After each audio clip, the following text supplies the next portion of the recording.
ತುಳು ಸಿನಿಮಾಗಳಿಗೆ ಚಲನಚಿತ್ರ ಮಂದಿರಗಳ ಕೊರತೆ ಹಾಗೂ ಕೊರೋನಾದ ಸಂದರ್ಭದಲ್ಲಿ ಜನ ಸಿನಿಮಾ ಮಂದಿರಗಳಿಗೆ ಹೋಗಿ ಚಿತ್ರ ವೀಕ್ಷಣೆ ಮಾಡಲು ಸಮಸ್ಯೆ ಇರುವ ಸಂದರ್ಭದಲ್ಲಿ ನಮ್ಮ ಕುಡ್ಲಾ ವಾಹಿನಿ ಇದೀಗ ಕುಡ್ಲಾ ಟಾಕೀಸ್ ಹೊರತಂದಿದೆ.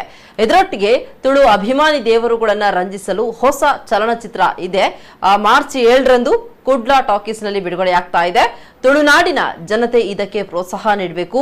ಆದರೆ ಚಲನಚಿತ್ರಗಳ ಪೈರಸಿ ಮಾಡದಂತೆ ಇಲಾಖೆ ಕಾನೂನು ಕ್ರಮ ಕೈಗೊಂಡಿದೆ ಅಂತ ಮಂಗಳೂರು ನಗರ ಪೊಲೀಸ್ ಕಮಿಷನರ್ ಶಶಿಕುಮಾರ್ ಹೇಳಿದ್ದಾರೆ. ಕುಡ್ಲಾ ವಾಹಿನಿಯ ಈ ವಿಶಿಷ್ಟ ಪ್ರಯತ್ನಕ್ಕೂ ಶುಭ ಹಾರೈಸಿದ್ದಾರೆ.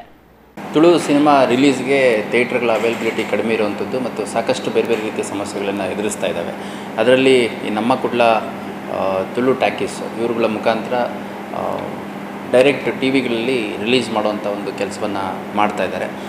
ಸೊ ಹೊಸ ಚಿತ್ರಗಳು ನೇರವಾಗಿ ಯಾರಿಗೆ ಥಿಯೇಟರ್ ಸಿಗಲಿಕ್ಕೆ ಸಾಧ್ಯ ಆಗಲ್ಲ ಅಂಥವ್ರಿಗೆ ಒಂದು ವೇದಿಕೆಯನ್ನು ನಿರ್ಮಿಸುವಂಥ ಕೆಲಸ ಮಾಡ್ತಾ ಇದ್ದಾರೆ. ಸೊ ಇದು ಅಪಾನ್ ಸಬ್ಸ್ಕ್ರಿಪ್ಷನ್ ಇರುತ್ತೆ ಅನ್ನೋಂಥದ್ದು ಮಾಹಿತಿ. ಈ ಮೂಲಕ ನಾನು ಯಾರು ಪೈರಸಿ ಮಾಡುವಂಥದ್ದು, ಇದನ್ನು ರೆಕಾರ್ಡಿಂಗ್ ಮಾಡಿಬಿಟ್ಟು ಯೂಟ್ಯೂಬ್ ಅಥವಾ ಬೇರೆ ಬೇರೆ ಸೋಷಿಯಲ್ ಮೀಡಿಯಾ ಪ್ಲ್ಯಾಟ್ಫಾರ್ಮ್ಸಲ್ಲಿ ಲೀಕ್ ಮಾಡುವಂಥದ್ದು, ಅಪ್ಲೋಡ್ ಮಾಡುವಂಥದ್ದು ಮಾಡ್ತಾರೆ, ಅಂಥವ್ರ ವಿರುದ್ಧ ನಾವು ಕಾಪಿರೈಟ್ ಆ್ಯಕ್ಟಲ್ಲಿ ಮತ್ತು ಬೇರೆ ಬೇರೆ ಕಾಯ್ದೆಗಳ ಅಡಿಯಲ್ಲಿ ಪ್ರಕರಣ ದಾಖಲು ಮಾಡಿಕೊಳ್ಳಲಾಗುತ್ತೆ. ಮತ್ತು ಇದರಲ್ಲಿ ಸ್ಪಷ್ಟವಾಗಿ ಗೊತ್ತಾಗುತ್ತೆ ಯಾರು ಸಬ್ಸ್ಕ್ರಿಪ್ಷನಲ್ಲಿ ಇದು ಓದಂಥ ಸಂದರ್ಭದಲ್ಲಿ ರೆಕಾರ್ಡಿಂಗ್ ಆಗಿದೆ ಅಥವಾ ಪೈರಸಿ ಆಗಿದೆ ಅನ್ನೋಂಥದ್ದು ಸ್ಪಷ್ಟವಾಗಿ ಗೊತ್ತಾಗುತ್ತೆ. ಯಾಕಂದರೆ ಕಸ್ಟಮರ್ ಯಾರು ಇರ್ತಾರೆ ಅವ್ರ ಕಡೆಯಿಂದನೇ ಇದು ಇನ್ಫಾರ್ಮೇಷನ್ ಲೀಕ್ ಆಗುವಂಥ ಸಾಧ್ಯತೆ ಇರುತ್ತೆ. ಹಾಗಾಗಿ ಯಾರೂ ಈ ರೀತಿ ಕೃತ್ಯಗಳಿಗೆ ಮುಂದಾಗಬಾರ್ದು.